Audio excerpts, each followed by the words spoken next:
This like conference using will now be recorded. so two concepts we are trying to understand. So first one is using RPM. How do we install the packages? Like suppose if that the provider, like any softwares you are downloading that, if the provider he provides us the software in RPM files. So if you have those RPM files, how do we install it? So there are like some third-party providers who are providing like the Java providers, or like I mean there's any other packages you are going to try to download it, which are belong to the Linux. And if you find that the RPM file or DPKG files, so on the base of the type of distribution, so that is RPM based distributions, and as well as like which we have like a Debian based distributions. So we can install these packages like how we have this .exe file on the Windows. So we can install these packages using RPM or DPKG utilities. But we were having the demonstration about RPM file, or if you have the Ubuntu system, so you can use it about the DPKG utility to install this like a Debian based files. Yeah, so this RPM file, like RPM command is helping about it to search about this list of all the packages which are installed. That is -QA, search for this all the packages, and RPM-QL, which is helping to list it all the files which are belong to the particular package. If the package based installer, if you have done this about the software, and if you have any binary file, that binary file, is it belong to the package or not, or if it is belong to the package, so to which package it is belong to that. So that is like suppose to know about that the particular binary, that star binary, or like I mean which we are using about like a net tools others which we have config, or any binary, if you would like to know that that binary is belong to that which package, so which we can use it RPM-Q with F options, so where we can pass it to the binary file. Yeah, there are some options, and with like RPM file, if you have this, how do we install it? That is -IVH, that is install with verbose and hashtag representation. That's a status representation of the software which is installing by that RPM utility. Yeah, all these points we were understanding this like RPM commands using about it, and we have downloaded about the Sun JDK, and that is Oracle JDK. But just to think about this Oracle JDK, whenever we are downloading that, so that is and the dependence on the acceptance of the license agreement. But yesterday we have done this through GUI based, so which I had just selected about the acceptance of the license agreement, and we just downloaded and installed. But whenever you are doing the script based, so how do we use it the scripts to install this the Sun JDKs or Oracle JDKs, which are the dependence on the acceptance of license agreement? Whenever we start this the DevOps, so we'll come back this once again the JDK installations which are required for the Tomcat and all the points. Yeah, that is like one point, the first RPMs. So how do we install it? So that is which we are trying to understand. And the second section which we are trying to understand is like the users, how to manage it. Like we were understanding about that, like the main sections like users files, password files, and groups files, and the login definitions files. And we were observing about it like how do we set the passwords, or how do we like identify those the particular user related groups.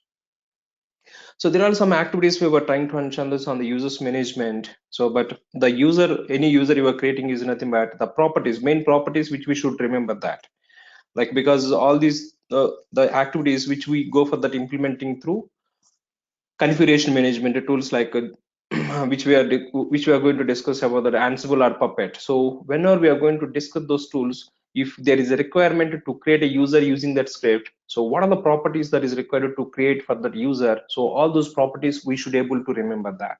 Yeah, that is the main objective of that. So don't worry about that the command execution and like performing that, that is like interactive based, but this interactive based which we go for that defining about as a script based. But script based, whenever you are working that, so what are the properties I need to define it? So that is the main the point. So for that purpose we are trying to understand that user properties, the groups properties.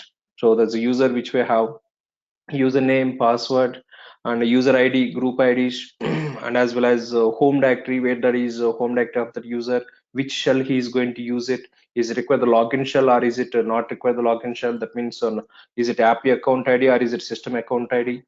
So there are some properties which we can define for that user, which is storing this in the password file etc password file. So that password properties we are trying to understand that password properties file. And the shadow is the file, another file. Any user password you are setting is nothing but that user related the password which will be added to that, like the password file. So which we have another important file for that. That is shadow file, the password shadow. And the third file, any groups you are creating or any groups you are modifying. So the groups is that the another file which we have this in etc folder. But the group IDs or the UIDs, so all these are all going to generate it by using the login definitions is the file which is referring about it. The system account IDs, what is this, the range of IDs, or the normal app account IDs, what is the range of that UIDs. Yeah, that is one point we are observing about from the login definitions file. And finally, so like the skull is that's one of the directory, so which is having that the default files which are required to create for that user account. That means whenever you create that user account with the -m option, so it is going to create home directory, but in that home directory it is going to create some default files. But those default files from where it is copying is that is the skull is another directory about our bash rc files or the bash profile files, which is defaultly managing from that for the user account. Yeah, there are the points that we were understanding this yesterday. And yeah, so there's do you have any queries or the questions on this? Anyone having queries or questions, please?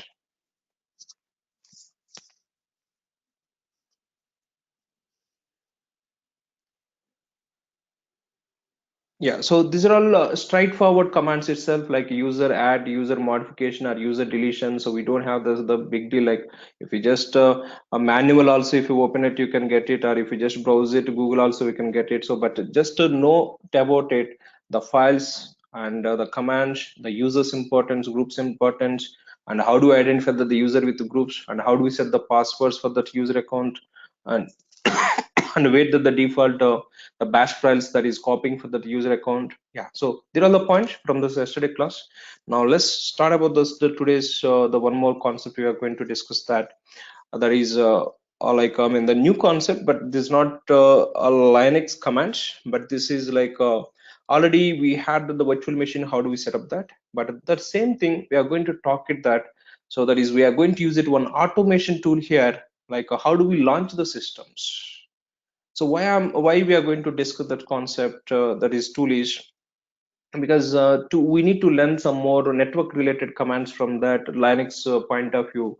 That is how to copy the files from one system to another system, or how do we connect it to the remote systems to run the commands, or how do we connect to the remote systems without having the password, or like how do we define the networks, or how do we identify this which are all the networks interfaces are available, what is the net mask which has been configured, what is the subnet mask which has been configured. So there are some points or some discussions if you would like to have. Then we need to have at least two systems, two virtual machines.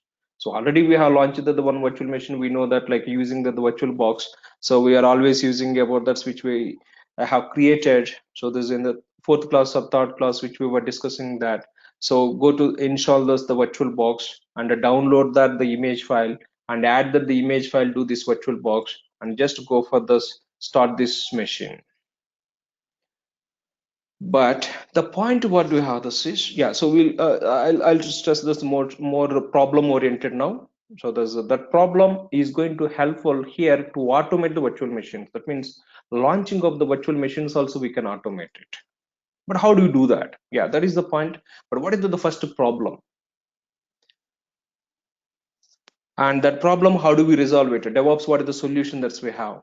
Yeah, that is the point to understand it. So the first, what is the problem we are trying to understand is, so if we try to recollect that in the demo classes, whenever we are discussing that, two types of the issues, as like agile process oriented issues and as well as infrastructure related issues.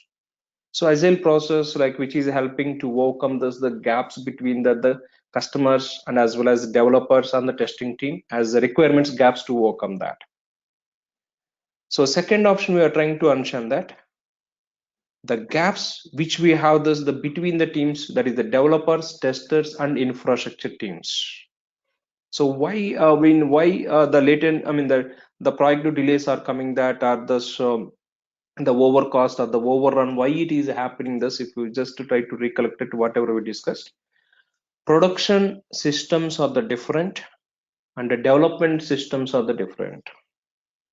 So developers, they are going to use the Windows systems, and they use the different tools at all, like to go for that implementing the projects. But whereas the production infrastructure, which we have that high secured infrastructure and the firewalls enabled multi systems, they use it about it, like application is not on the single machine, multiple systems, and all the systems will coordination, and the Linux based systems. So these are all like the production infrastructure, but the development is Windows based systems. Yeah, the point what we have this is, suppose developer he has implemented the functionality, and the functionality everything is working successfully, and he has tested and he has confirmed my code is ready. And once he has confirmed his code is ready, and which is required to take it and deploy this in the QA environment. Okay, you have deployed the QA environment and you are launching this the application in the QA environment. But suddenly application is not working. But the same application, if you ask the developer, boss, so why this functionality about your functionality is not working here? If you ask the developer is saying that in my system that is working. I am not sure that's what's happened on that QA environment. But then the developer he doesn't have any answer there. But QA environment, the same code or the same functional which is not working. Yeah, so this is what's happened is, like maybe there's the file systems which he has used, or like the maybe paths which are defined as per the Windows. Suppose Windows which we have the path representation D colon and C drives this representation. Suppose in his one of the file he has defined that the C colon something, but he forgot that's the path, and in his system it is working.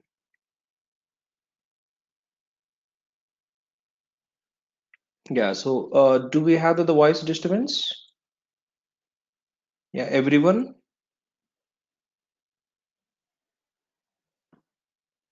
Yeah, let me continue this one more minute, and still if you are facing about it, so let me know about that. So is it the problem? So where I look it about it. Okay, so let me just continue this 2 minutes. Yeah. Yeah, so if you have this, the point what we're trying to understand is, in his Java file, he has defined that the C colon with the representation some path, but he forgot to change it whenever he's releasing thus the file to the like a QA environment. But in the QA environment, after deploying the same Java file, which is referring the C drive, but is in the QA environment, which you have the Unix operating system, where we have the root file system. So because of that, so there's a like application functionality is not going to load it, and which is getting failed that application. So then how do we resolve that? So if the developer, if he identifies this problem in the development system itself, then in the QA environment we don't face these issues, and we don't have this the gaps between this, like a developer that is not my issue, or the infrastructure team that is about your issue itself, where we didn't do that, the same application we have taken, we are deployed, so there's a problem which is coming from about your application, we are not sure that. So there is a possibility escaping from the team's point of view. But how do we make sure that the developer, before he is conforming this to this his application is ready, is it possible to provide that the same Unix box infrastructure to the like a developer on machine, on his machine itself? That means what we are saying is, suppose already we are using the Windows system here. Okay, this is my Windows system, so which I may have the Windows 10, and I'm doing this some development activities, and I'm using some tools, like I'm implementing that. Okay, good. But on the same system, can I have that like the Virtualbox installation and having the CentOS system or the Ubuntu system which is required as per the QA? Yes, like now we are using the anyways, we have logged into the Windows and we are starting about the virtual machine, and after starting that we are logged into the system, then we are verifying, or we are doing all the Linux commands execution. But the point what we have this is, if the same virtual machine, if we set this on the developer machine, like the CentOS, whatever the required for the production environment, or Ubuntu, whatever it is required for the production environment, if you are able to set up that the virtual machine on the developer machine, And if he is going to use it, like implementation is Windows, but he is going to test his application on Unix box. If you are able to provide that infrastructure, but a developer, whenever he is asking about this feature, he doesn't accept it, because like setting up the complete virtual box in his system and launching the virtual machines and installing about the Linux, he's not that much familiar with all these activities. He doesn't accept it. But as a DevOps engineer, do we have any solution? If we give the one file or one tool where he has to run this one or two commands, and if he's run this one or two commands, automatically launching about the virtual machine, and what are the project he is implementing, that the project code automatically running in the virtual machine.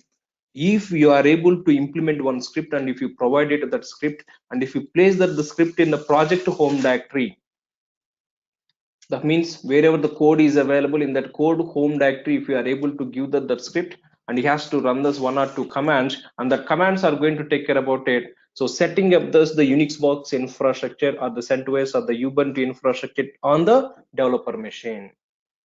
But we are not giving the struggle to the developer.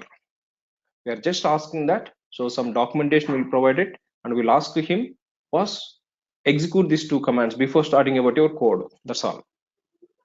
That lines, what are the commands he's executing, that commands, what it has to do, it has to launch the Unix system on the virtual box. And about the project which you have this on the Windows is required to synchronize with the Linux systems. If you are able to give that kind of that infrastructure as a DevOps engineer, then the developer, whatever the code he is executing, and he is automatically testing the production infrastructure, whatever we are expecting that. So if you're able to provide this kind of the solution, then what is the advantage we have is infrastructure related issues will be identified in the development environment itself. We are not passing that infrastructure related issues to the QA or UAT or other environments. Yeah, so that is the main the advantage of this, which we are going to try to understand is, suppose the development itself, if you are able to provide that as production infrastructure. Yeah, this is the question mark. How do we provide it that on the development environment? One automated, automate that's the virtual machine. So here the point is developer, he doesn't accept it, each and every day, so log into the system and opening this virtual box and starting the system and copying the files, the project files from the Windows system to the Unix box system and testing about it. And if the test failure, go to the Windows, change the code and take the code again, come back to the virtual machine, copy the here and test it here. He doesn't accept all these cases, because he is mainly concentrating on the functionality, not the infrastructure. But what is the solution, or how the DevOps engineer can provide this? The solution is, we have some tool from the DevOps point of view. If we install that tool on the developer machine, and if you provide that one script, that is also script. Yeah, so if you're able to provide this one script, that script is going to take care of that launching about the virtual machines and setting about this the CentOS system or the Ubuntu system with that, and setting about those network configurations which are required for the project, and synchronizing the folder from the Windows to Unix boxes. So all these points, if you're able to do that, then so this what is that advantage is, like we have the identical infrastructure from the development to the production. Yeah, so how do we provide it? How do we implement the script? Launching the virtual machines and configuring the networks of the virtual machine, and defining that is it CentOS system or is it like Ubuntu system, and synchronizing the files. That means Windows, whatever the project files he is having, that if he saves that on the Windows, then automatically this file should be synchronized to Unix box. So how do we set up that? How do we provide the solution to the developer? You are not going to ask the developer, boss, synchronize the folders. You are going to implement one script. That script, if he runs or if he is going to use it, automatically the script has to take care of that, synchronizing his project files automatically to the Unix systems. If you require the two systems, like one system with the app server and second system with the database, and between all these two systems having the communications, So how do we provide this kind of the solution on or in that development environment to have the identical infrastructure? Yeah, so that is the problem. That problem related solution we are going to talk it. So with that's one of the tool, that is Vagrant. The Vagrant. Have understood this point so far?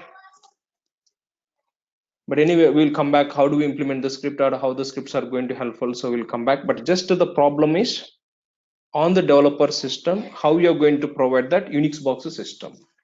But Unix box system already we have ensured. We know that Virtualbox installation or launching the system and image downloading and image installing that and then launching the system. So that's already we have done. But the developer, he doesn't accept it all these activities to perform that. Boss, I'm out of that. I don't know all the things. If you give that additional time, then I do that.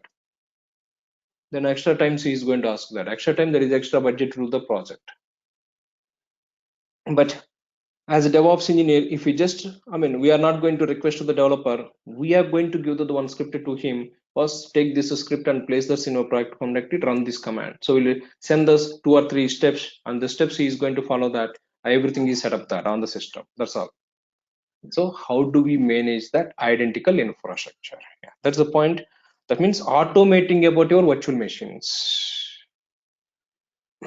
So automating that the virtual machine is, if you just recollect that the virtual machine, what we have done is we have installed the Virtualbox software, then we have downloaded this one image, then we we have opened this virtual machine and we have just selected about these new options and locating about the image file and going the next and creating the one virtual machine. And every day what we are going to do this is, so starting about this machine, and once the activity is done, stopping with the machine. But we are working completely on the Unix. Okay, start it, you use that the system and shut down it. But the developer, he is not going to work on this system. This system should be available only for the deployment and testing point. But the remaining development activities, what he is going to do that on Windows itself, he is going to do that. Yeah, so then how do we manage it, or how do we provide it the solution? Yeah, so that's the point, so which we are trying to understand. So what is the solution now we are going to talk? It is already Virtualbox is available. Is it possible launching about that the image automatically to this Virtualbox? That means we have downloaded the image and we have installed that image and we have just configured that, is it Linux system or is it the Windows system, then select about the next and finish it. But that activity also can be automated. And the once that is done, every day we are going to use these options, starting and stopping options.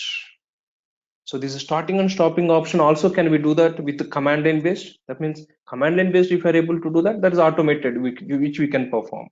These commands we can take it and we can write it in shell script, and the shell script run it automatically. The system is started and run this the shell script to shut down the virtual machine. Yes, that's going to take care of the shutting down the virtual machine.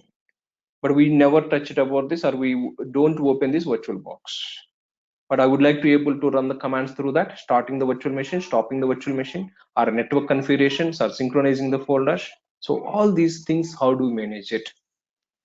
Yeah, that is automation software of the virtual machines we are trying to understand it. Yeah, let me talk about this. What are the software that is required and what is the purpose of this? But have we got this? Yeah, 2 points we are talking this one. One is we need to have the 2 or more multiple virtual machines. That is a point, as like the Linux, the network commands to learn it. That is one point.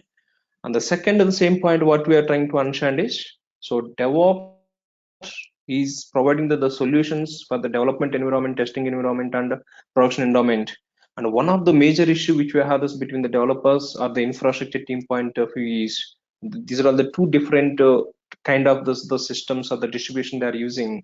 But is there any mechanism, or is there any script which you are providing to the developer on the developer machine itself, like having the same production infrastructure to deploy his application once he has implemented, or what are the test cases he's going to run on his system? Can we give the Ubuntu based systems or the Unix based systems if he requires on the Windows system? Yeah, so that's the point. Like there are the 2 points which we are going to try to understand that. But what are the points, or what are the tools that is required is, what are the tool we are going to learn it is Vagrant.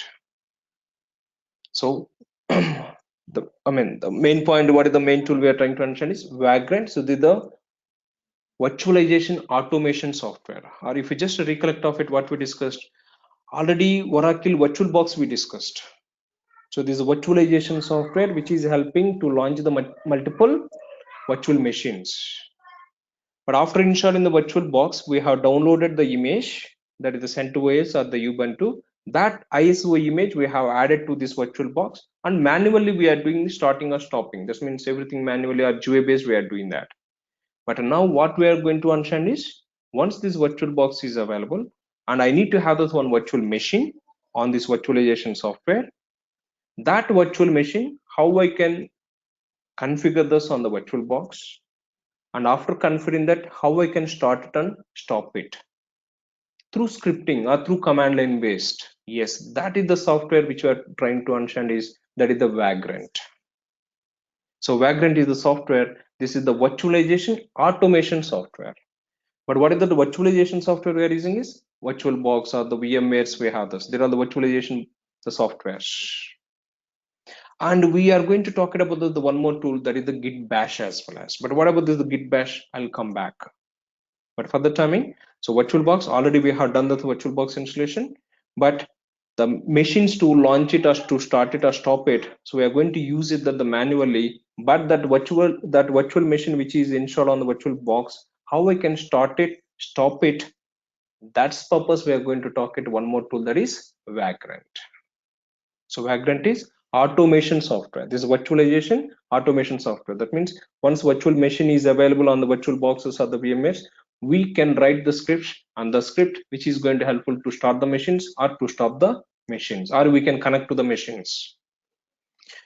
Yeah, there is a new Vagrant we are going to talk it, and once Vagrant is discussed how it is helping about it to launch the machines, then we go for that understanding that the Git Bash as well as. This is one more software, but what is the software? I'll come back. So total, there are the three softwares we are going to use it on the developer machine to automate or to have the identical infrastructure as the production with the development.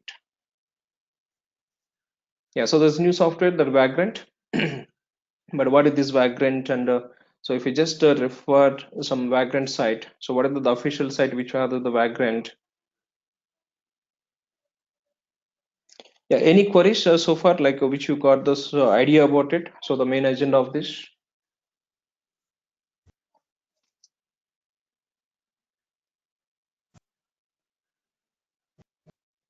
No queries. Yeah, okay.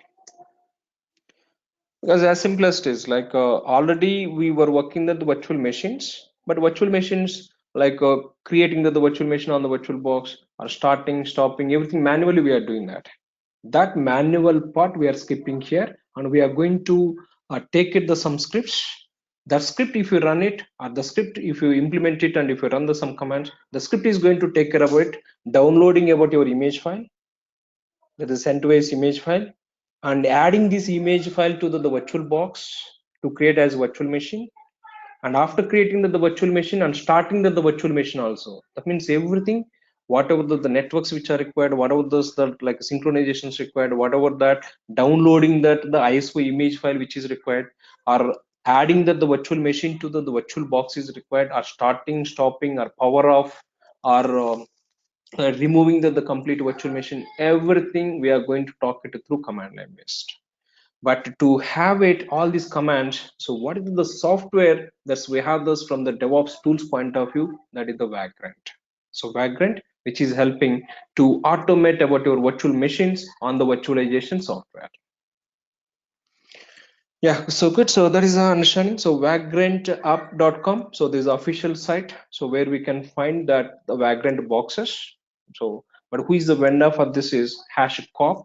So he's the provider. He's providing the software to automate about your virtual machines. And here are some options. What we have this is like you can browse it about this the documentation here. And what is the software we need to download it is Vagrant software has to be installed on the developer machine. That means on the developer machine, what are the softwares that is required? First, he has to install the virtual box. These are all the one-time activities. Installing the virtual box, or install in that like Vagrant or install in the Git bash. There are the first like we are going to give this one documentation to the developer boss, take these files and install this, and okay, so set up this on the system, and we provide that one script, and the script he is going to place in the project home directory, and the script he is going to use it to launch his project on the Unix system. Yeah, so we need to have the Vagrant software. So you can download the Vagrant software. So the Vagrant software here. And after downloading the Vagrant box, so sorry, Vagrant software. But what is the one more software or one more thing that is we have this is normally we are downloading the CentOS image or the Ubuntu image from the like those providers like CentOS provider or Ubuntu provider. We are downloading those images. But now we don't need to go for this downloading those images if it is required the CentOS or the Ubuntu. Suppose you need to have this one Docker system.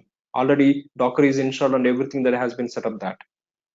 Or you need to have this one virtual machine where you are planning to work on this Ansible. That means if you take the virtual machine, already the Ansible and everything has to be set up that I don't want to set one more time. Or if I need this one Jenkins image, like ISO image which you have taken the CentOS, the CentOS image is having that like the only the OS related packages which are installed. But if I take the one virtual machine, if I add the Jenkins, if I add this like Ansible, and if I add the Docker packages on that machine, and if I create that image, and if I'm able to upload it, and if I distribute it to you, then you don't need to worry about that how I can install the Docker installing on the machine, and you don't need to worry about that how I can install this the Jenkins setting up that. That means ready-made images. But all these images like ISO images which are saying that they're all the like infrastructure related, like OS level they have come up with the more OS level like a CentOS image or the Ubuntu image or the SUSE Linux or the Windows itself, you can take it that as an image. So these images you are taking and you are launching on the virtualization software. There's a Virtualbox or the VMware, you can use it that. So those boxes like the CentOS box, but here in this Vagrant, what is the terminology we use it? Box we use it, but in the normal virtualization software point of view, we call this as ISO images. That's image file, the template file, which we have taken and we have loaded as virtual machine. But here in our Vagrant terminology, what do we call this is Vagrant boxes, we call that. The CentOS box or the Ubuntu box or the Windows box. Yeah, just a minute.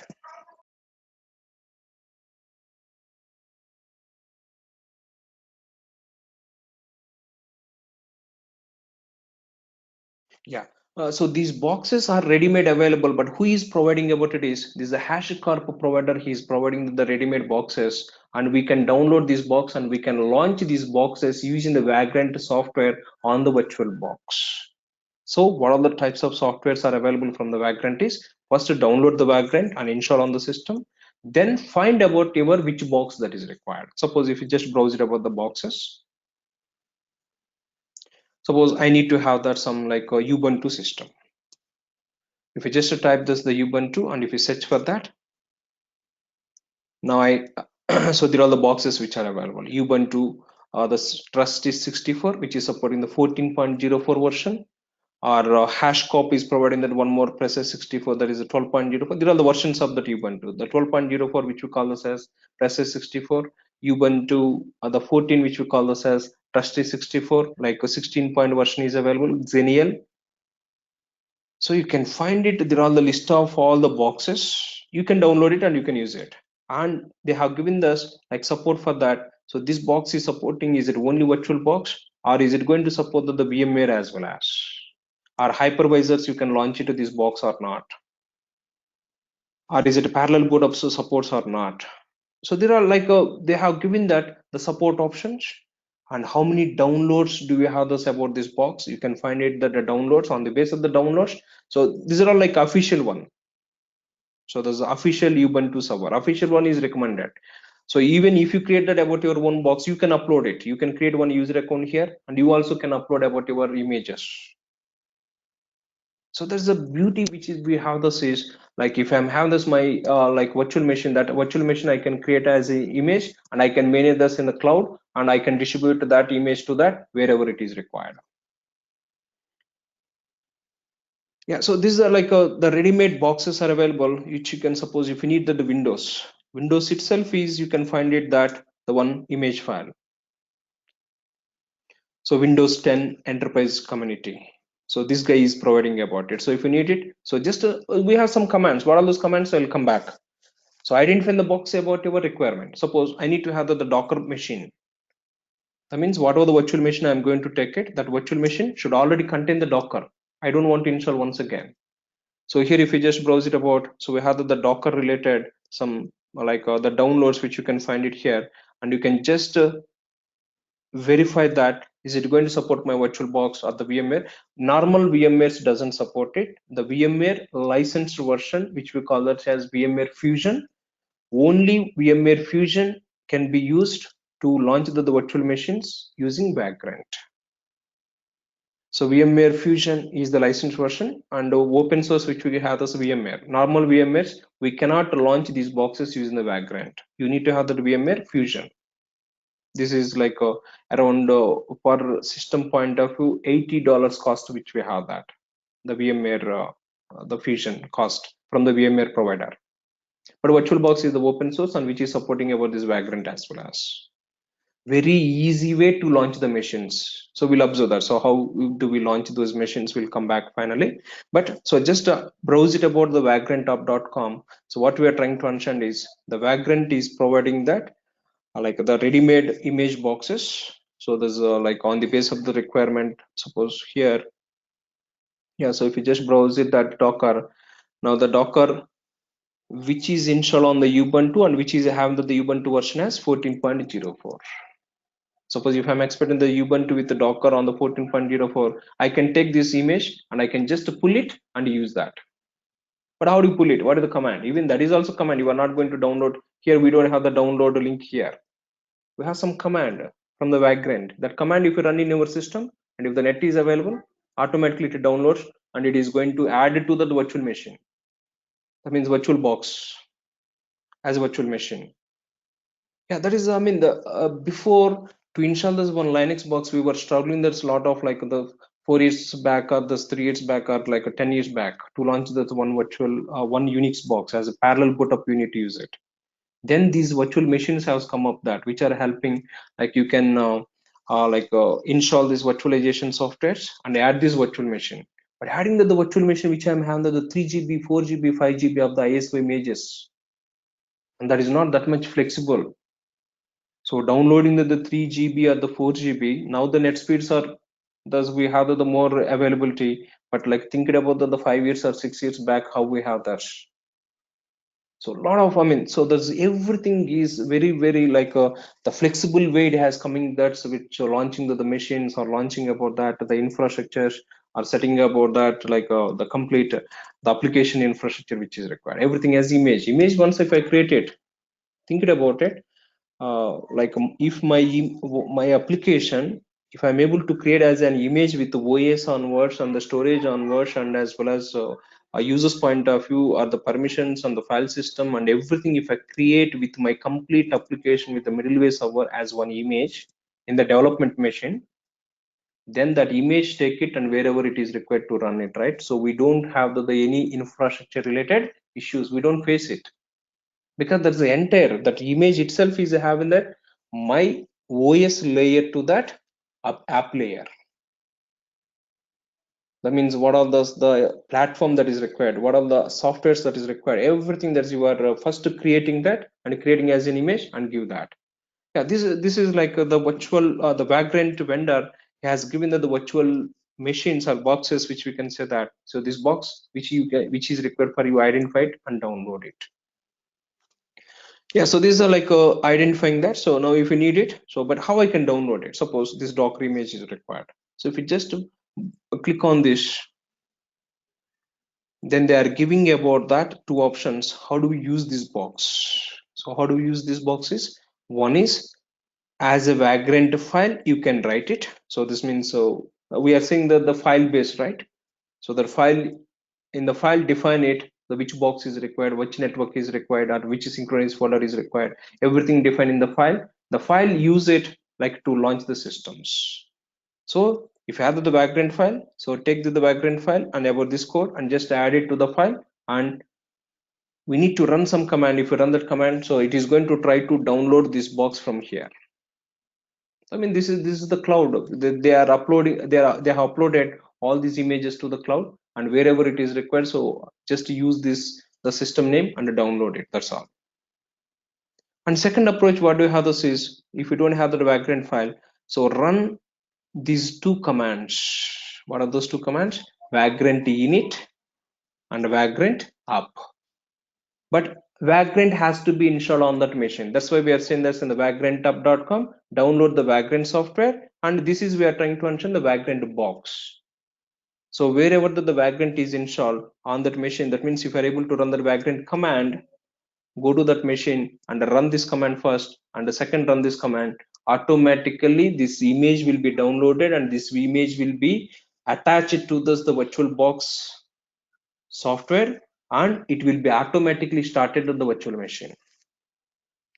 Before one class we were understanding where we can download it and how you can configure it, and if it is a 32-bit 64, yeah, that is the point which we have. Like, what is the point is, put a point of virtualization has to be enabled. That is required, because like these are all the in the Virtualbox related the properties, that's which we are trying to understand it. Yeah, if there's the virtualization you have enabled in the boot up process level, then you can run these two commands and you can launch the virtual machine. Yeah, this is like understanding about that, how the Vagrant is going to helpful to launch the virtual machines on the virtualization software, that is the Virtualbox or the VMware Fusions. Yeah, so now we go for that understanding about this. Like yeah, so first identify the box is required. If you go to the box and if you just verify that, so the init and up. But in this init, you need to just pass the box name. That's all. Suppose if you need this the CentOS, if you like to practice the Ubuntu box, take it and just use the Vagrant init and box name. So CentOS, and this is the box name. So the CentOS 7 and Vagrant init box name CentOS 7. That's all. And Vagrant up. So this box will be downloaded and which will be added as a virtual machine to the Virtualbox. Only these two commands. That's also to set up the virtual machine. Yeah, so there's a beauty of this the Vagrant software, which is helping to make it identical. Now the developer, these two commands you are giving that, or you are going to implement the Vagrant file, that Vagrant file will give it. Wherever the Vagrant file is there, in that Vagrant file folder, he is going to run that this command Vagrant up. That's all. So the system is going to start it, and it is going to set up the complete infrastructure which is required for to deploy that application. I mean, suppose, okay, I'll talk it more on this, like how do we install the JDKs to while launching. We have the provisioning concept while launching the virtual machine, and you can install those the required packages. That means the Java softwares which are required, or the Tomcat servers which are required, or the MySQL the setups which are required for this developer. Everything you can write shell script, and the shell script, if you give it that, and you can call the shell script while launching this virtual machine, and while launching the virtual machine, it is going to execute the shell script, and it is setting up the Java software or the Tomcat software or the MySQL software, whatever the softwares that is required on the machine, which will be automatically loaded and which will be set up the SQL script, so it will be executed, and everything that will be executed and which starts the ready system. Then the developer, he can take his project code and he can just test on that system. Why they are asking about the shell script to implement it is, yes, what are the packages that is required to install it. There is m install MySQL, or m install the Tomcat, or m install the JDK, or Java RPM files installation. All these things you are going to implement. What of those the platform that is required, the platform related complete scripts which we write in that script, the Vagrant file with the shell script, or Vagrant with the Ansible scripts, or Vagrant with the Chef or the Puppet. But all these scripts are helping to install the packages or to start the services which are required, or to make sure that everything which are required for the platform to launch the software or the application, we write those scripts, and those scripts will call it while launching these virtual machines. That will come back anyway, but just understand for the timing. So this Vagrant, how it is supporting that to launch the virtual machines on the virtualization software. That means automating about starting, stopping approaches or the destroying approaches, everything. Yeah, so now the first requirement what we are saying is,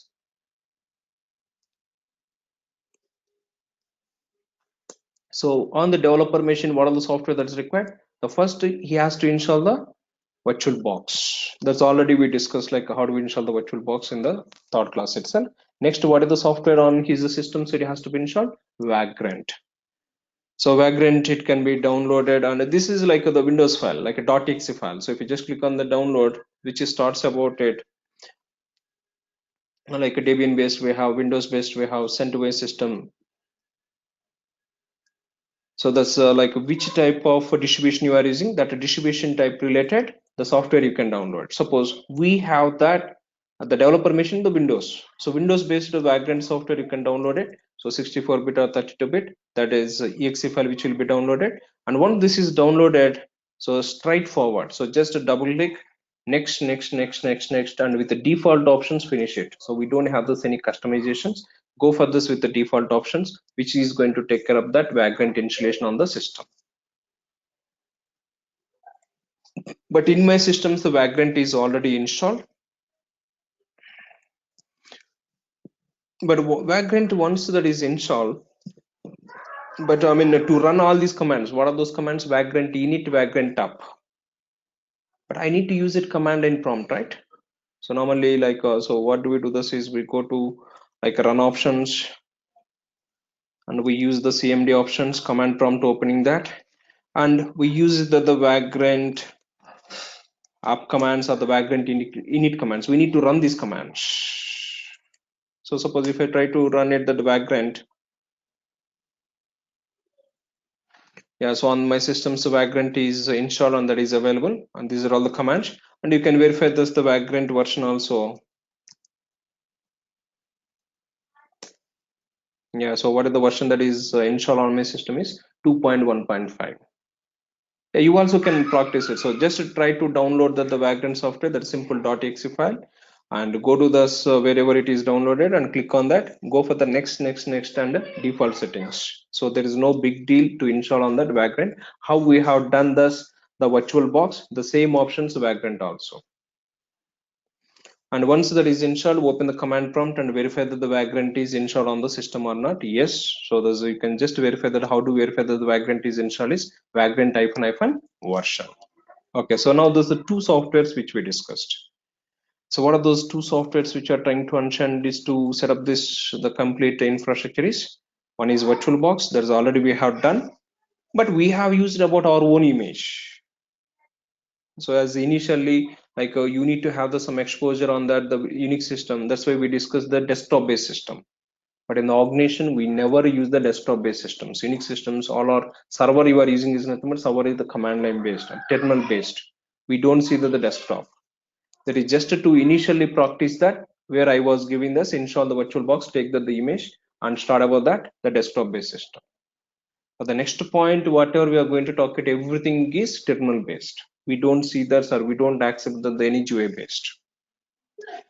But the virtual machines, we need to launch it. The virtual machines, what is the software we are going to use it to launch the virtual machine is Vagrant.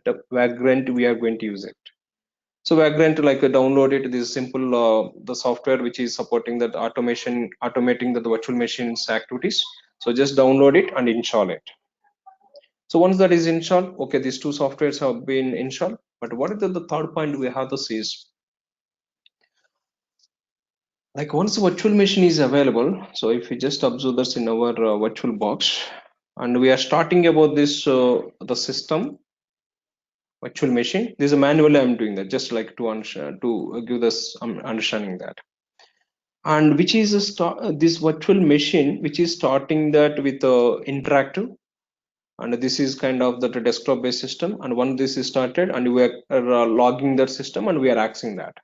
That means we are not using any remotely login that's to the system. We are not using any remotely logging to the system. That means you are directly communicating or interacting with the system. But in the organization, we don't see the directly like starting like these systems are connecting to the systems to work on that. So what is the approach we have is, we need to use it to some clients to connect it to this servers, like Unix servers. But here, like so far, whatever we have used, directly we are using and we are interacting, starting, stopping, everything we are doing that like as about our own system. The organization, no, everything remotely you need to connect it. Remotely, what is the mechanism which protocol it is supporting is SSH protocol, which is supporting that SSH. As we were trying to understand this initially, how to connect to the remote system, Putty is one of the tool. Putty is using the SSH protocol. So Putty is that the utility which is helping us remote systems to access it, right? Like that. One more best utility which we have this instead of the Putty, one more best utility. What is the utility that we have this to connect it to the remote system is that is the Git Bash software. So Git Bash is like as SSH client to connect it to the remote systems. Putty is like okay, so that is a Putty also we can use it, but that is not the Putty is just like the simple one Windows. I mean the utility which you are specifying that IP address, port number, and connecting to the system. Then it is opening that the terminal. Only that remote system terminal we can access it. But the Git Bash, what is that advantage is? Okay, let me explain this. That's advantage with the Git Bash. Now suppose this is a Windows terminal. I cannot run that the ls command because this is a unique Windows based terminal, Windows based command prompt. But the Git Bash, okay, so one more point on this Windows command prompt point of view, it is not supporting that to run the Linux commands on this. That is one limitation we have. And the second limitation what we have this is this command prompt we cannot use it as a SSH client software. That means here I cannot run that SSH command to connect to my remote system. So we should, this is not the best utility to use it as a SSH client. That's why we are using other alternatives. Putty is that other alternative tool. Use that software to connect to the remote system. So, but what are the limitation? I cannot run that Linux commands on this command prompt, and this is not the recommended tool to connect to the SSH systems. That means remote logins. So all these 2 points, like on the Windows, you can open this one terminal where you can run about your Linux commands. That is one point. Second point is that a terminal itself, you can use it as SSH client to connect to the remote systems. What is the software that is supporting on the Windows, like opening the Linux terminal and running the Linux commands, and as well as the same terminal which you can use it as the SSH client is. So what is that? The software is the Git Bash. Simple tool. So, but don't worry. So there are like the first initially whenever you are hearing that maybe there is a lot of concept, but whenever we started working on that, the simple tools are like as a terminal. But this terminal advantage is I can run the Linux commands on the Windows itself. Now I don't need to install that ls to practice it or cp to practice or like all these Linux commands, basic commands to practice it. I don't need to go for that even the Linux system also. So if I just install this on my system, on my Windows system, Git Bash, so this is official, the official site, then I can use it, the basic Linux commands on the Windows itself. So what this tool, so let me explain that. So where you can download it, this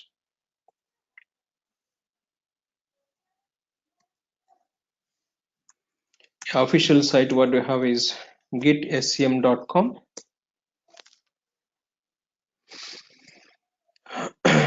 And one more point, what is that advantage is it is installed in the Git as well as. That means Git you don't need to install separately. So Git Bash, if you install it, 3 advantages. One is on this terminal I can run the Linux commands. On this same terminal I can use it to connect to the remote system. On the same terminal I can run my Git commands as well as. But what are those Git commands? Whenever we start the Git, we'll try to understand. Yeah, so these are 3 points we can use it with the single software, that's the Git Bash. Yeah, so go to the gitscm.com and here you can find that download the Git Bash for the Windows. If you just click on this, so one .exe file which will be downloaded, your downloading is starting that. So this is the also .exe file. So just double click, go next, and finish. We don't have any customizations. This is also default next, and finish that. And once this is installed on your desktop system, yeah, I didn't add it the desktop. Okay, so here, so if you just observe that, so you can find it this kind of the mark like yeah, so this is the kind of the symbol you can find it in your system. So this is the Git Bash software. So if I just click on this, if I double click on this, the link, I mean this icon, which is starting as a terminal. This is like simple terminal, but on this terminal, I can run that Linux commands. Now I'm using that, running all these Linux commands on my Windows system itself. I didn't connect it to that any virtual machine where I may have this Linux box. So I can run the pwd commands, or I can run it about the cp commands. So those whatever Linux commands, the basic things which we discussed, almost all those commands you can run it simple in this git bash. And as well as this is one of the best ssh client software. That means to connect to the remote system, we are seeing the putty, don't need to use the putty, use this system itself. So this is the tool is recommended on the developer systems easily, to work for their infrastructure purpose, or the git commands they can run it. That means the git software, git bash you are installing, git software you are installing, but the git software is helping linux commands to export on the windows, and ssh client purpose you can use it, and as well as git commands you can run it that. Yeah, this is a recommended software on the developer machine or in your systems wherever you would like to use it as SSH communication to the systems. Yes, the finally what are the softwares we are trying to understand is these are three softwares, like already Virtualbox we discussed, and download this from the vagrantup.com vagrant software, that's .exe file, and install it. And the third software have this on the system, that is the git bash. This is like as a terminal, so which is helping like SSH based terminal. Yeah, so these three softwares, once it is installed, now we got the Virtualbox, we discussed about the Vagrant, and we discussed about Git Bash. But what is the next point which we have is, now I need to launch the virtual machine. Okay, suppose Ubuntu system, I need to launch it. You need to have the Ubuntu. That means, first of all, you need to find the Ubuntu box, right? From the vagrantup.com, you need to search the required box, Ubuntu box, and after finding, and that box you need to launch it as a virtual machine. Yeah, for that activity, that means what is that activity we are saying, that manually if you try to recollect, we are trying to download the image, and that image we are going to this like a new options and launching as a new virtual machine using that image. That activity we are going to talk at the next. So to perform that activity, the first you need to find there's the box, right? That means image file, without having that you cannot go to the new option. So that activity, how do you perform? Here it is. So there's vagrantup.com. If you just refer to the site once again,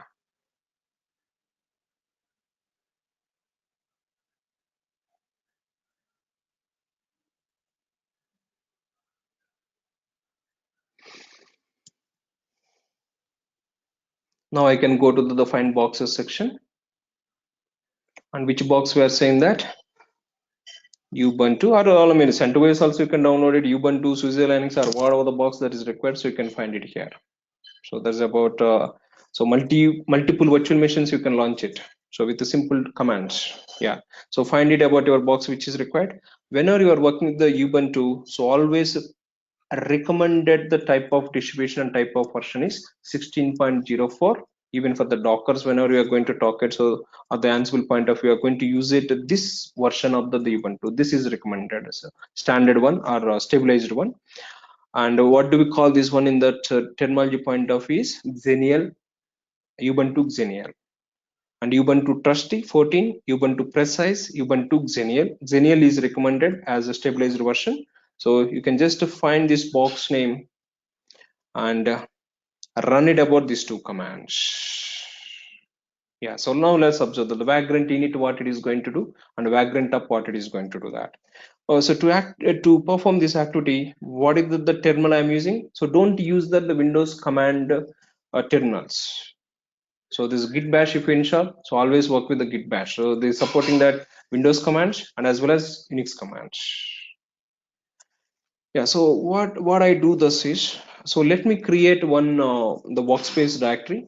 In that workspace directory, I'm going to try to download this box and installing that. So what I do this first is,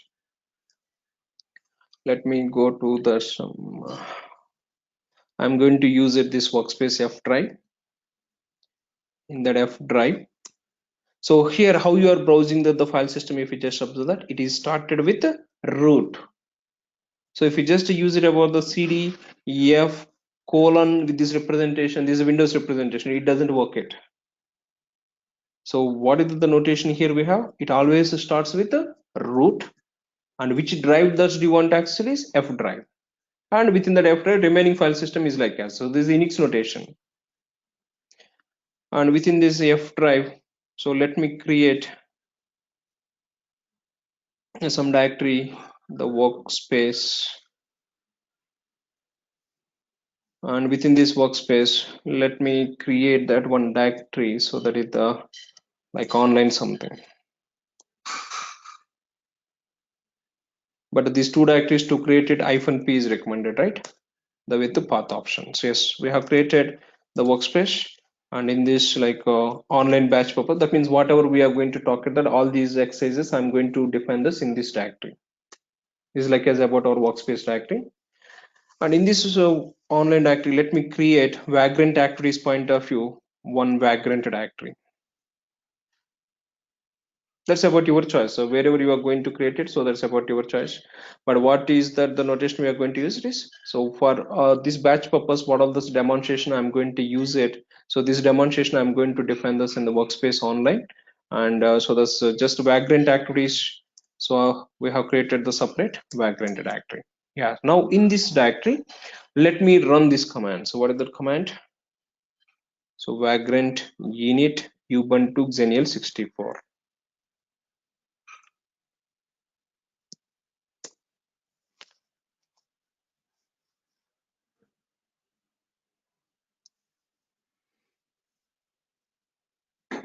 Yeah, so here if you just observe that it is just giving this update information.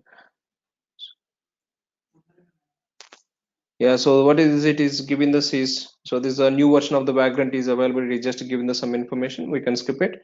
And here if you just observe that a Vagrant file has been placed in this directory. So what it is done is, you just observe that it is created one Vagrant file. But what is the content? I will explain that. But let me show those some the points, high level points. So in this workspace online Vagrant, so it is created one Vagrant file. This is a file based. So that's why we are saying that. So there's like whatever the configuration that is required for this virtual machine, and everything you can define in this machine in this file. But this is a Ruby script. But whatever this Ruby script, and how do we define the networks, and how do we define that all the stuff, like we have the separate Vagrant class. I'll come back to that. But this is just the initial. So to launch the multiple machines, how you are going to define that, or how do we use it the Vagrant. But this installation process, everything we can skip it whenever we are going to talk about the Vagrant separate class. Yeah, so this is simple. If you just observe that, so three lines which are enabled. So the Vagrant configure one line, and what is the virtual machine box it is going to use, it is Ubuntu Xenial 64.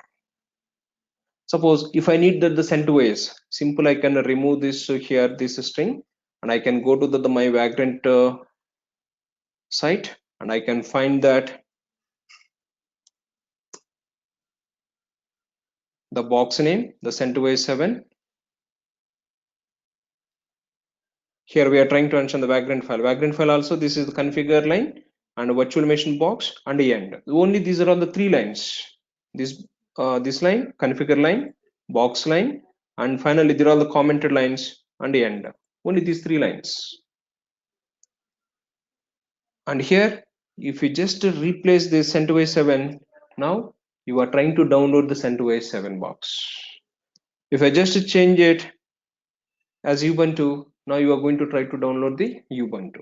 That means you don't need to find it separate ISO image files, where those are available, downloading, and how I can add it, and whether it supports or not. So you don't need to struggle all the points. So with the simple in the file, by just changing the one line, you are going to change the CentOS to Ubuntu, or Ubuntu the Windows, or Windows to that some other whatever the system that is required. So that is the beauty of this, the Vagrant.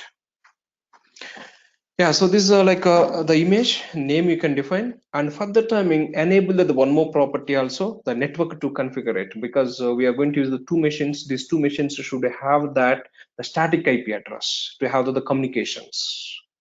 But to enable the static IP address, so just to go to here in this file, it is already defined as like you can search for the string private network. This is commented line. Just to remove this comment, line. So AM network, and this is the private network, and just to specify that whatever the IP address that you want to set for this system. That means to this virtual machine, you are defining the private network, and you are defining this one IP address as well as. So I'm going to use it like I use the default one, or you can customize it like whatever it is required. So I'm going to use it 192.168.33.10. Okay, good. So these are all the 2 points. One is box name, you can customize it, and one more just property will come back. So we have some synchronized folder. That means Windows file system you can synchronize with the Unix file system. So we have this another property here. Or you can set up this virtual machine you are going to create. It is nothing but you need to set up the memories. So memories you can set up that. These are more properties like a provision scripts. I will talk it later. Yeah, but for the timing we are going to take the 2 machines. Those 2 machines we are setting up that. But identical system, so like how the developer can manage it, his development activities on the Windows system, and automatically whenever he saves, how it will be deployed to that Ubuntu system or the CentOS system. I will give the demonstration later, but for the time we are trying to launch the 2 systems. Yeah, so this is the IP address, so I can just define it. So just to save this file, what we have done, box name and the IP address. Okay, now once this file is ready, now what is the one more command which we need to use it? Go to that's the location wherever this vagrant file is located, and what is the command? So now in this location vagrant file is available. What is the command? You can run it vagrant up and hyphen provider. That means you are launching. Suppose if you just observe this about our now there are the systems which I have launched on my Virtualbox. Now I'm going to launch the new system, new virtual machine. I'm expecting that, but I didn't touch this one. Even I can close this one. Even you don't need to like launch this Virtualbox also. That means the developer, he is not opening the Virtualbox software. Everything he's going to manage it from his git bash terminal about the running the commands, and he's going to browse the project folder where the vagrant file is located. This vagrant file also will be placed in the project home directory. And what is the argument which we need to pass it is provider. But which provider we are using? That means we have the VMware Fusion or we have the Virtualbox, right? Now we are trying to launch the Ubuntu system on Virtualbox. That means which provider is that? Virtualbox. That means we are instructing to this vagrant, take it the box which is defined in the vagrant file and try to launch on this Virtualbox. Yeah, so if you just observe this vagrant app,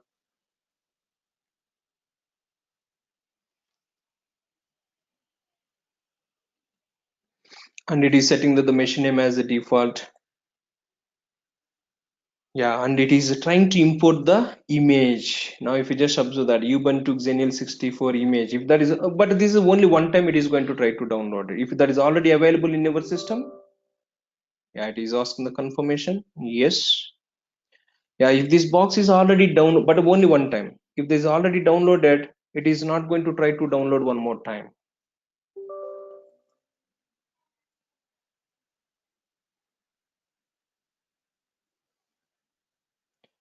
So maybe in my system that is already downloaded, that's why it is not downloading, and it is trying to launching that. But in your systems, whenever you run the first vagrant tab, and this box will be downloaded. But we'll observe that. So how do I identify that? What are the boxes which I'm having this in my local system? That's I'll come back. We have this one command. Now it is starting the system as well as okay. Let me launch my. Let's observe that's in the Virtualbox. Okay, let me start it.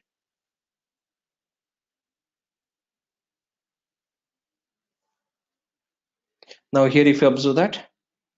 So one virtual machine has been started, which is having that vagrant folder name you have created, right? So that the vagrant is the folder name and machine name which has been taken as the default, and it is assigned this one unique ID, and it is started and it is running.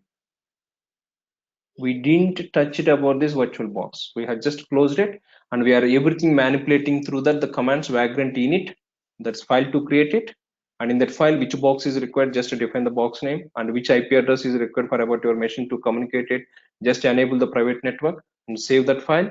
And in this the file wherever you have, so run that the Vagrant up with the provider as Virtualbox. Yeah, now it is started. So this my box is ready, virtual machine is ready. But all this information I will explain that this is a file synchronization. That means my Windows, this complete location I can access in this Ubuntu system in this location /Vagrant.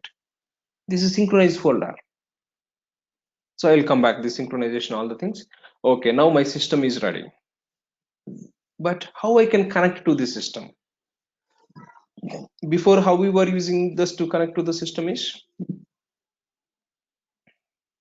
if it is our desktop based system, you can just double click that, and which is starting that, and you can directly interact with that. We didn't talk to any client to use it to connect to the system. But now this system which is started as a background, it is not the GUI based. But how I can connect to the system is, now we need to use it SSH mechanism to connect it. So Vagrant itself is providing the one solution. So what is the solution is, wherever the Vagrant file is available. So that means now we are in the current directory. So in this current directory we have the Vagrant file. So wherever the Vagrant file is available, so just run this command. What is the command? Vagrant SSH. Vagrant init to create a Vagrant file. Vagrant app to launch the system and starting the system, and Vagrant SSH to connect it to the system. So only these are three commands which is going to helpful to connect to the system.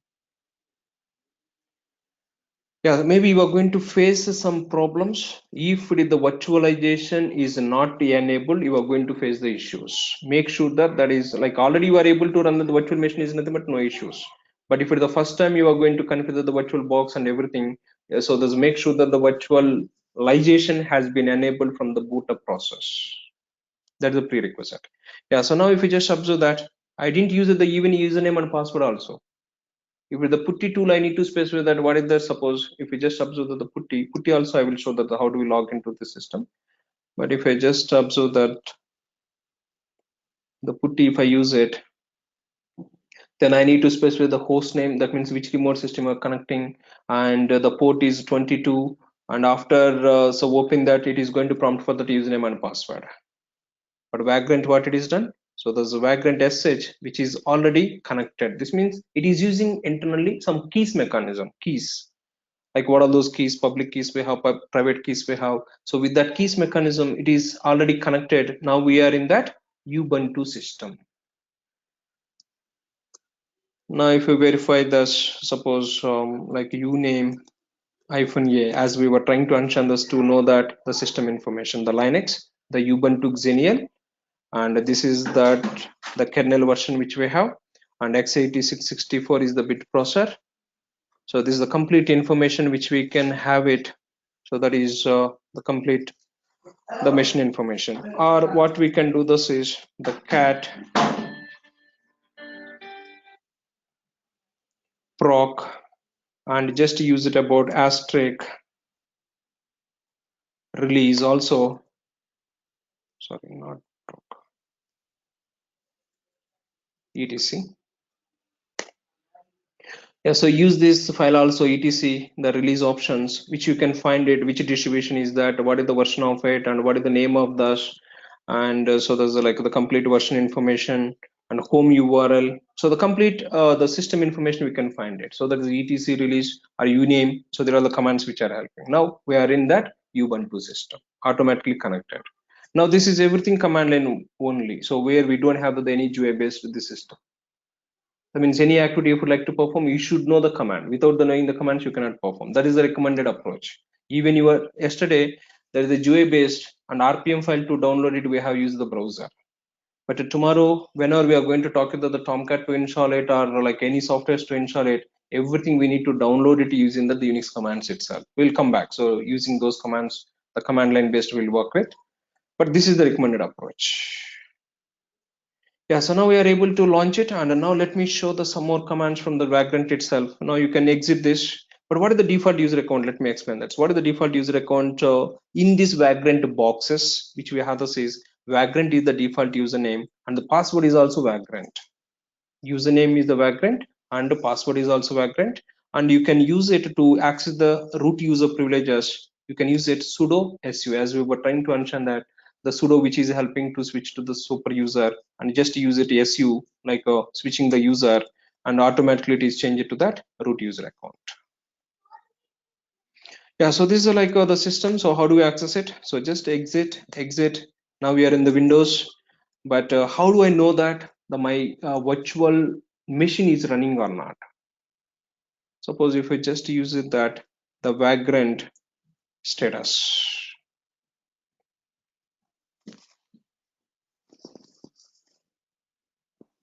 Yeah, now my system, so which is running on which provider it is running? On the Virtualbox it is running. And we have this like one more command, Vagrant box list.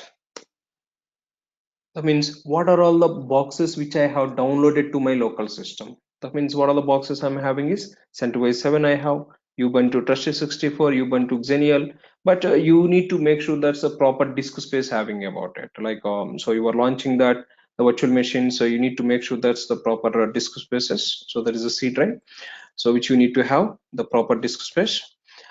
So this is a list which is helping that in my system there all the boxes are available. Suppose I don't need the trusty 64. So what I can do this is simple vagrant remove the box, but which box is that? The box name you can specify that trusty 64. Now this box, yeah, so remove or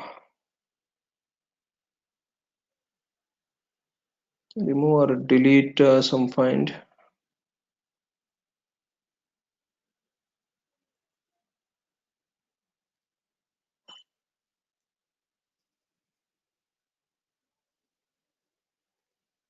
Okay, so this is the command. So just to reverse this one, vagrant box remove, not the vagrant remove box, so vagrant box remove. Yeah, so now this box is deleted, so which you can so just like if you just verify this vagrant box list, now I have the only two boxes in my system, the CentOS 7 and Xenial 64. Suppose I need to have the 1 second trusted 64. In the vagrant file, if you define it and if you run the vagrant up, and this box, if it is already available in the box list which uses, if it is not available, which can be downloaded from the vagrantup.com and which will be added to the whatever virtual box. That's automatically taken care by about our vagrant. Make sure this in the vagrant file which box you need it. That's all. Yeah, that's about some commands. Now okay, how I can stop it? Now this my virtual machine is running. Now before leaving, okay, end of the developer work he has done, so before leaving he has to shut down the resources, but he doesn't know that where the virtual machine is running. But from his project directory he has to run one command. What is the command? So to shut down the system is the vagrant halt. We just run this, but it has to be run wherever the vagrant file is located. From that location we need to run it. Then whenever we run it vagrant halt, it is going to read the vagrant file, and from the vagrant file, so whatever the virtual machine which is status, the status it is going to verify that if the status is up and running, then it is going to shut down the system. It is attempting graceful shutdown of the VM. Now if I just refer here, now this the virtual machine has been stopped automatically. I didn't do that anything in this virtual machine. Suppose I would like to completely remove this virtual machine from this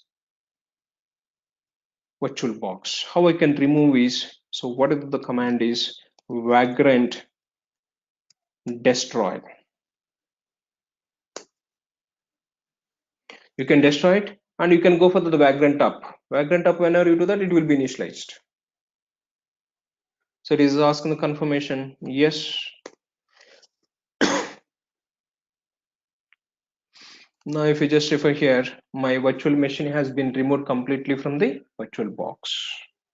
Yeah, so this is the beauty of this the Vagrant, how it is supporting to automate about our virtual machines on the virtualization software.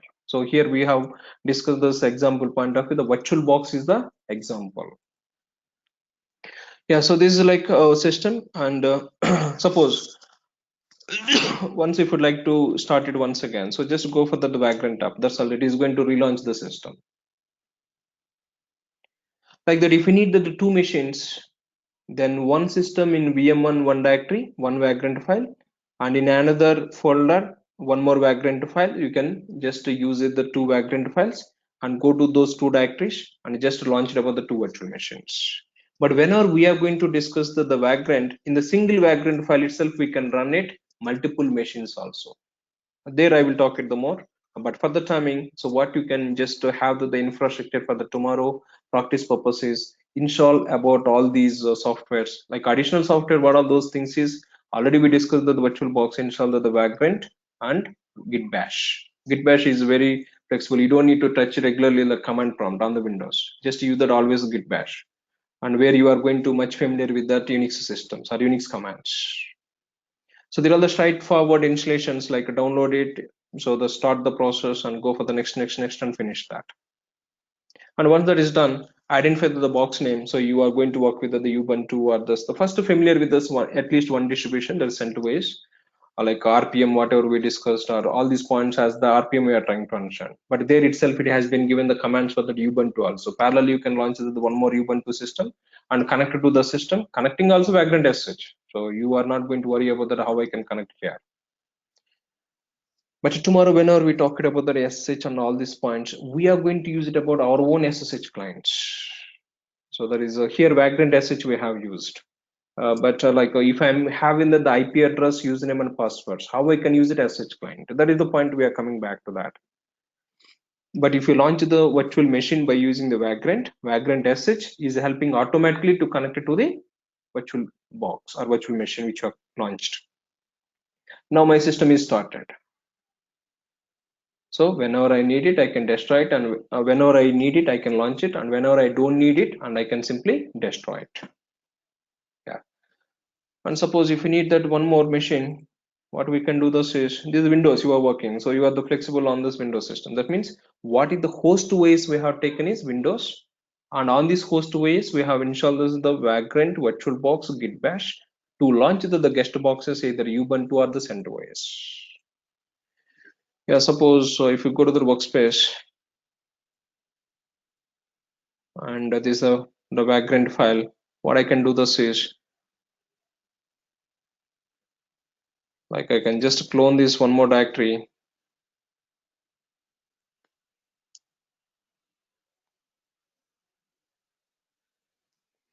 and this one I can give this as like thus you can practice that two machines launch it for this tomorrow, the VM2, and I can just remove these two directories and go to this directory and Vagrant up. But first time whenever we are launching that hyphen provider Virtualbox uses that. So in this documentation it has been already given these commands.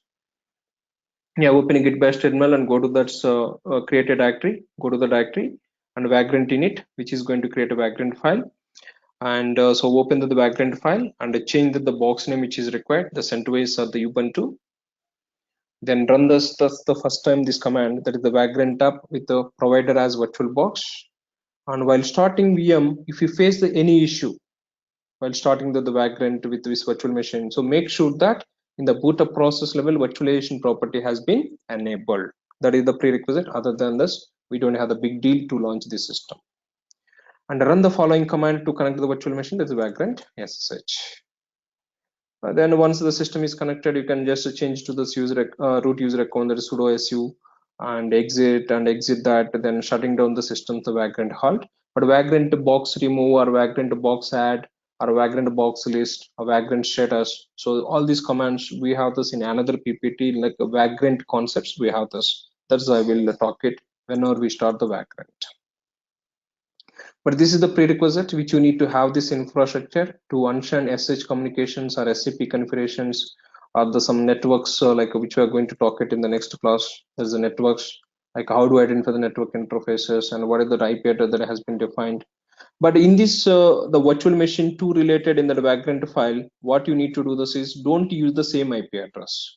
Use that another IP address, because one system identical or unique IP, that is like already you are launching the system with this IP address, and the second virtual machine, so just take it and define as the 11 as like as easily to remember that 10 is for that one VM1 and 11 is for that VM2. Yeah, so that's the points which you have for today. So how do we manage that virtualization automation softwares to launch the multiple virtual machines? Have understood these points?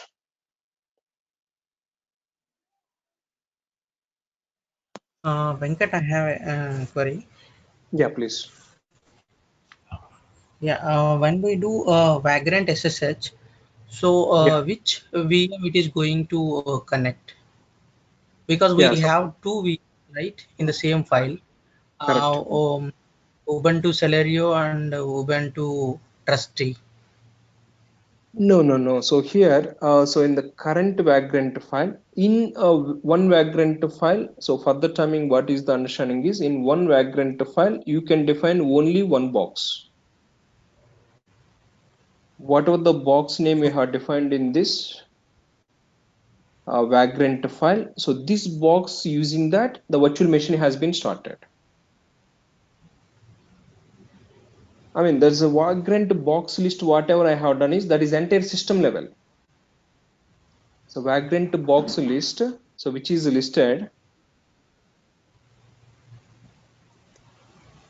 Vagrant box list, which is listed. This is not that the particular to this folder. This is in overall in my system, how many boxes that have been downloaded.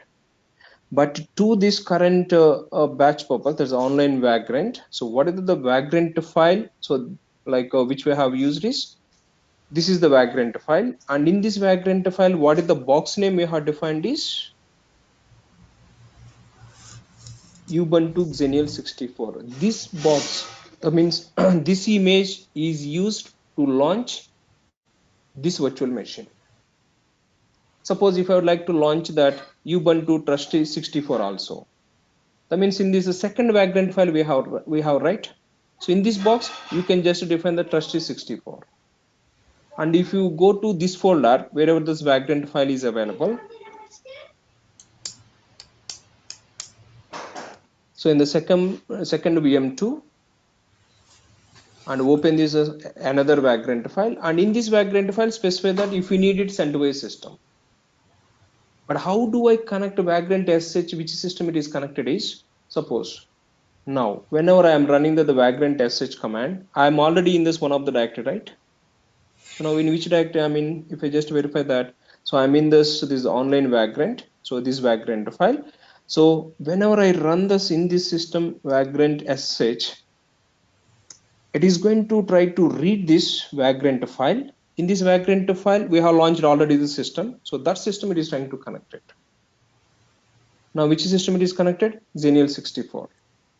Suppose I need to have this like a VM2 also to connect it. Then what I need to do? Launch the one more terminal and go to the specific VM2 Vagrant file wherever it is there. That is the workspace, and then online VM2. In this location, I have this like Vagrant file, right? If this machine which is started, that means you need to run the first Vagrant up.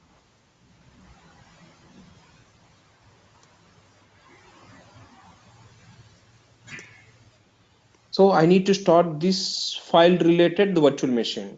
So that means, so what are the commands I'm running that, in which directory I'm running that command, that Vagrant file related box will be launched, or that Vagrant file related box you are going to connect it. How much this point? Yes, correct. Yeah. Yeah, but in the single Vagrant file also we can define that the multiple virtual machine. There I will talk it that. So how I can specify that, if I'm having this in the single Vagrant file, two virtual machines, then virtual machine name will pass it. Vagrant app and machine name. But that is I will talk it later. But for the timing in this command, you don't need to use the machine names. So just wherever the Vagrant file you have just two directories, take it that one is VM1 and create that Vagrant file, and take this VM2 directory. So create that one more Vagrant file, and first go to the VM1 directory, open this one git bash terminal, go to the VM1 directory, run the Vagrant tab, and run the Vagrant sh, which you are connecting to the VM1. And open the second git bash terminal, go to the VM2 directory where you have the second Vagrant file, and run the Vagrant tab and Vagrant sh. So these commands are going to start about your second VM2. Then you will be having this like two systems, VM1 and VM2. Now if you just observe that, now I'm having the two systems. One is VM2 and first one is Vagrant directory. Now if I'd like to connect to the VM2, I need to go to the VM2 directory and I need to run the Vagrant sh. So all these Vagrant commands recommended to run either, especially up, ssh, halt, destroy, all these commands will be run it in that Vagrant file directory location. Wherever the Vagrant file is there, so in that location we need to run it. Okay. And the OS, Xenial and these OSs, so those image files are downloaded in which path and where these resources will be Yeah, there? good. Yeah, So that where? is, yeah. So if you just browse it about in the C drive, like users, Venkat, and so here the Virtualbox, so virtual machines have been downloaded. So in the user home directory, and like a user account home directory, and here it is created one directory, that's Virtualbox virtual machines, and these are all the box names which are created. So that means what all the boxes which you are trying to launch it, that so all these boxes are creating this in this location.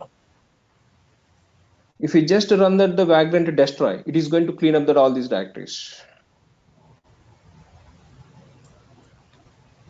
Understand Oh, point to this? okay, okay. And all the applications that we are going to install on this virtual machines, so Yeah. so they will be in this location or they will be in our workspace. No, no, no. So you don't need to, forget about this location. So this is not required to remember that. So that's I Okay. will talk it that we are going to use it some Git repositories to manage the files to download it, or we are going to use it some duplicate mechanisms to download the files directly. So that's I will talk it later. But so this directory is not required. So we don't use it. We never use it this. But synchronized folder, what is the synchronized folder? How do we define? We have the separate section. I'll come back to that. But don't worry about further timing on that. Okay, okay. So wherever means in the virtual machine, so again those data that may be application or software, whatever, so Hmm. that will be consumed our physical memory only, right? I mean not memory, physical hard disk. Yeah, correct. Yes. So you are launching that the one virtual machine is nothing but this virtual machine is consuming that about our Windows system related the disk space. But what is the disk that is using is, so that's by default wherever the virtual machine is creating that system related the amount of the disk space. Suppose if I just log into the system and if I run the df-h, so what is the size that it has been allocated is, it has been allocated around 10 GB. So there's a 10 GB which has been allocated as a size.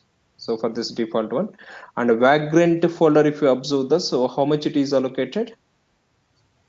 115 GB. So if you just observe this in my file system,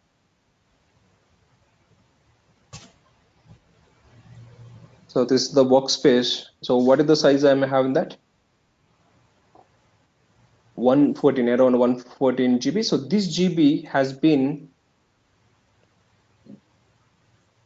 mapped over here. So this is which is like around which is showing this the 114 GB. That means what is the directory that we have used? Wherever that my Vagrant file is defined. Forget about this C drive. So we never touched about it. That's not at all required. So where we have placed about it, this is the workspace. In this workspace online Vagrant. So this is the current location. This location you need to always think about it. Suppose tomorrow I need to share this one file from the Windows to that Ubuntu system. So that file just to copy here. If you just copy this file over here, this file will be automatically, you can access it from Ubuntu system. Suppose where that is located is, if you just browse it.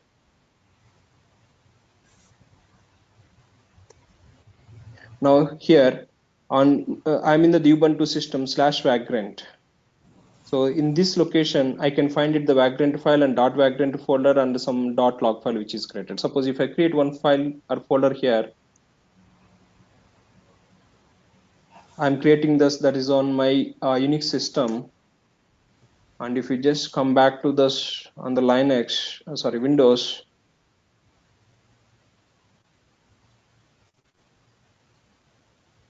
yeah, so we didn't enable this the feature. So if you enable that, actually it has to come that.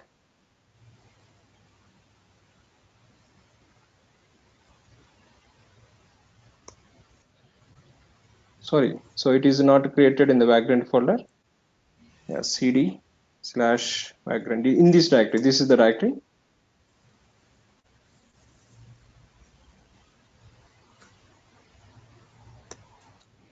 So now this directory is automatically mapped to that's about our Windows system.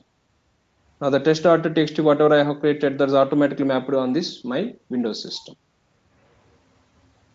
Got this point? Yes, Sanjay. Yeah, this directory is important for us. Forget about the C drive. C drive is just like the temporary usage. But this So, directory, yeah, which is when created as, yeah, when please. we remove this Vagrant, this workspace also will get removed, or this will be retaining? No, it is going to destroy only .vagrant folder. Other files it doesn't remove that. So if I just run this the vagrant destroy, so let's observe that.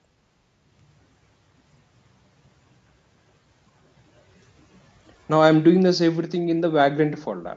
So this is important. That means wherever the vagrant file is located, in that location we need to run it. Suppose if I run that the vagrant destroy,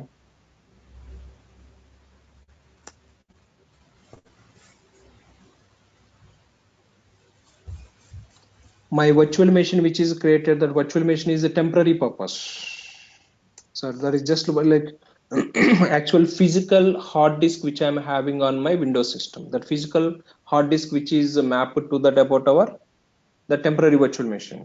Yeah, so this system has been destroyed. And if you just refer that, yes, even the .vagrant, but it is removing the only metadata files.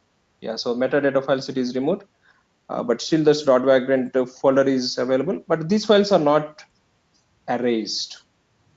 Actually, test.txt file which are created within this, like the virtual machine which we have created as a guest OS, but still that file is persistent because actual the storage which is mapped to that about our vagrant file wherever it is there, so that's location it is mapped. Have got this point? Yeah. Yes, sir. Yeah, it is just to remove this the metadata.